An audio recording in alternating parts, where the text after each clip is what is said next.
everyone, and today we have something different. I basically am currently in the time of trying to figure out what I want to do with YouTube. I have three avenues I can do. I can focus on analog horror, I can do retro horror, like gaming and stuff like that, or I can do stories. And the video I did talking about Urban Spooks the Painter did decently enough to where I felt inclined to keep doing things. 25 views to me feels way more than I have ever gotten in the past, so I want to keep at what I'm doing. I got a new microphone, and I am able to more precisely edit things that I want to do. So I think later on I'm going to start either using webcam footage so I can read, or I'm going to keep doing the gaming thing in the background. I'm more of the gameplay background. It just works better for me. I spend most of my time listening to Creepcast and Wendigoon, and that's my one red flag as a person. So I decided today would be the video I do with doing a short story. I figured, why not a creepypasta? Because it's still 2012. Obviously, I can read these and feel okay. So today we have Mr. Widemouth.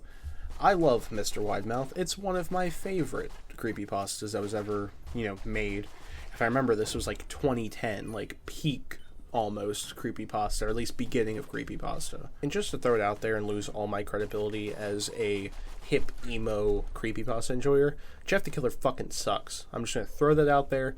I'll lose all credibility as a person, and that's fine. I don't care. Anyway, we have Mr. Widemouth. I hope you guys enjoy it as much as I do, and let's get right into it. During my childhood, my family was like a drop of water in a vast river, never remaining in one location for long. We settled in Rhode Island when I was 8, and there we remained until I went to college in Colorado Springs. Most of my memories are rooted in Rhode Island, but there are fragments in the attic of my brain which belong to the various homes we had lived in when I was much younger. Most of these memories are unclear and pointless, chasing another boy in the backyard of a house in North Carolina, trying to build a raft to float in the creek behind the apartment we rented in Pennsylvania, and so on. But there is one set of memories which remains as clear as glass, as though they were made just yesterday. I often wonder whether these memories are simply lucid dreams produced in the long sickness I experienced that spring, but in my heart, I know they were real. We were living in a house just outside the bustling metropolis of New Vineyard, Maine, population of 643. It was a large structure, especially for a family of 3. There were a number of rooms I didn't see in the 5 months we resided there. In some ways, it was a waste of space, but it was the only home on the market at the time, and at least within an hour's commute to my father's work. The day after my 5th birthday, attended by my parents alone, I came down with a fever. The doctors said I had mononucleosis, which meant no rough play and more fever for at least another 3 weeks. It was horrible timing to be bedridden. We were in the process of packing our things to move to Pennsylvania, and most of the things that were already packed away in boxes, leaving my room barren. My mother brought me ginger ale and books several times a day, and these served the function of being my primary form of entertainment for the next few weeks. Boredom always loomed just around the corner, waiting to rear its ugly head and compound my misery. I don't exactly recall how I met Mr. Widemouth. I think it was about a week after I was diagnosed with mono. My first memory of the small creature was asking him if he had a name. He told me to call him Mr. Widemouth, because his mouth was large. In fact, everything about him was large in comparison to his body. His head, his eyes, his crooked ears. But his mouth was by far the largest. He kind of looked like a Furby, I said as he flipped through one of my books. Mr. Widemouth stopped and gave me a puzzled look. Furby? What's a Furby? He asked. I shrugged. You know, the toy. The little robot with the big ears. You can pet and feed them, almost like a real pet. Oh, Mr. Widemouth resumed his activity. You don't need one of those. They aren't the same as having a real friend. I remember Mr. Widemouth disappearing every time my mother stepped by to check in on me. I lay under your bed, he later explained. I don't want your parents to see me because I'm afraid they won't let us play anymore. We didn't do much during these first few days. Mr. Widemouth just looked at my books, fascinated by the stories and pictures they contained. The 3rd or 4th morning after I met him, he greeted me with a large smile on his face. I have a new game we can play, he said. We have to wait until after your mother comes to check on you because she can't see us play it. It's a secret game. After my mother delivered more books and soda at the usual time, Mr. Widemouth slipped out from under the bed and tugged my hand. We have to go to the room at the end of this hallway, he said. I objected at first, as my parents had forbidden me to leave my bed without their permission, but Mr. Widemouth persisted and I gave in. The room in question had no furniture or wallpaper. Its only distinguishing feature was a window opposite the doorway. Mr. Widemouth darted across the room and gave the window a firm push, flinging it open. He then beckoned me to look out at the ground below. We were on the second story of the house, but it was on a hill, and from this angle the drop was farther than 2 stories due to an incline. "I like to play pretend up here," Mr. Widemouth explained. "I pretend there is a big, soft trampoline below this window, and I jump. If you pretend hard enough, you bounce back up like a feather. I want you to try." I was a 5-year-old with a fever, so only a hint of skepticism darted through my thoughts as I looked down and considered the possibility. "It's a long drop," I said. "But that's part of the fun. It wouldn't be fun if it was only a short drop. If it were that way, you may as well just bounce on a real trampoline." I toyed with the idea, picturing myself falling through thin air only to bounce back to the window on something unforeseen by the human eye. But the realist in me prevailed. "Maybe some other time," I said. "I don't know if I have enough imagination. I could get hurt." Mr. Widemouth's face contorted into a snarl, but only for a moment. Anger gave way to disappointment. "If you say so," he said. He spent the rest of the day under my bed, quiet as a mouse. The following morning, Mr. Widemouth arrived holding a small box. "I want to teach you how to juggle," he said. "Here's some things you can use to practice before I start giving you lessons." I looked in the box. It was full of knives. "My parents will kill me," I shouted, horrified that Mr. Widemouth had brought knives into my room, objects that my parents would never allow me to touch. "I'll be spanked and grounded for a year." Mr. Widemouth frowned. "It's fun to juggle with these. I want you to try."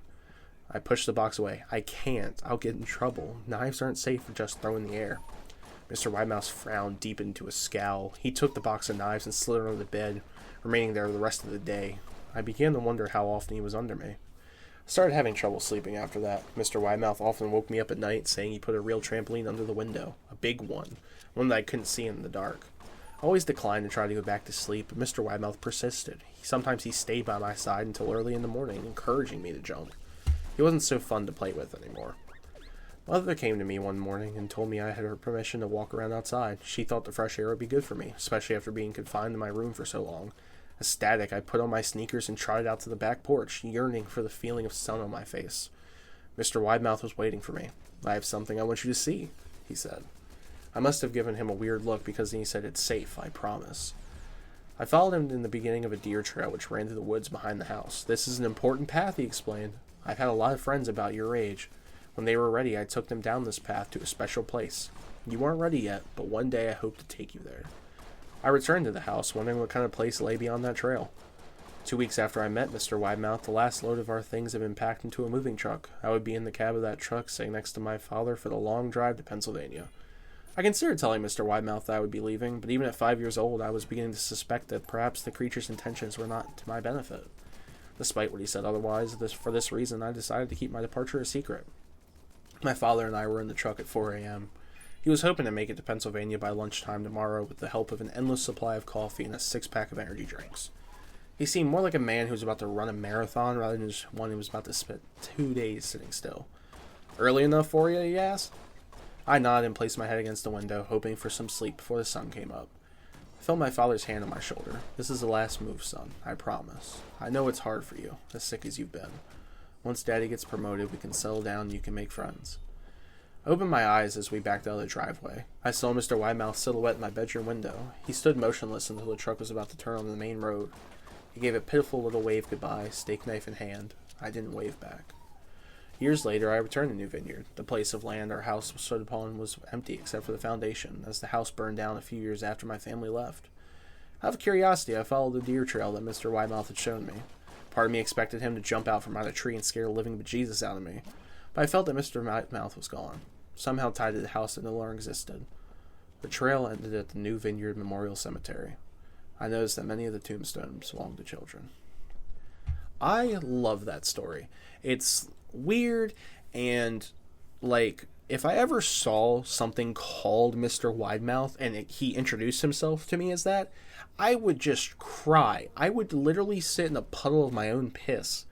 Because, no, I don't want to juggle knives. Why do you have these? Also, I'm not offing myself out of a second-story window, thank you very much, you imaginary asshole. No. Please stop. But anyway, I wanted to see how this does and basically see if this is what I will be good at doing. I think I have a slight cold coming on, so I'm trying to get anything out of my nose. So basically, just let me know what you guys think about this video, and if you have any recommendations, please put them in the comments. I'd like to read more. I haven't read creepypasta since I was probably at least 15, and that was 10 years ago now, and I'm an adult who is married, so please give me creepypasta. Let me just sit there and feel like a little emo kid again, even though I still look like one. But anyway, thank you guys very much for listening to me talk about something that would genuinely scare the ever-living shit out of me if I ever saw something called Mr. Widemouth, and I hope you guys enjoyed. And yeah, I'll see you guys in the next one. Bye.